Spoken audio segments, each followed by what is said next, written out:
Хайырлы күн, кымбатты қазақ елі. Сіздерді келіп жеткен 25 қазан Республика күнімен шын жүректен құттықтаймыз. Қыран елін Қазақстаным атты акциясына орай ауыл тұрғындары Қазақстан Республикасының гимнін орындайтын болады. Алтын күн аспаны, алтынның даласы, ерліктің дастаны, елінің арышы.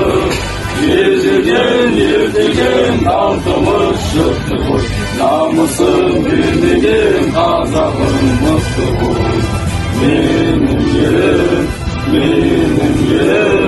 гүлім болып, егілімім, жырым болып, өрлерім елім, туған жерім, Қазақстаным.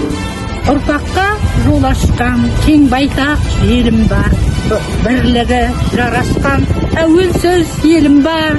Аталған уақыты мәңгілік осындай, біздің ел бақыты, біздің ел осындай.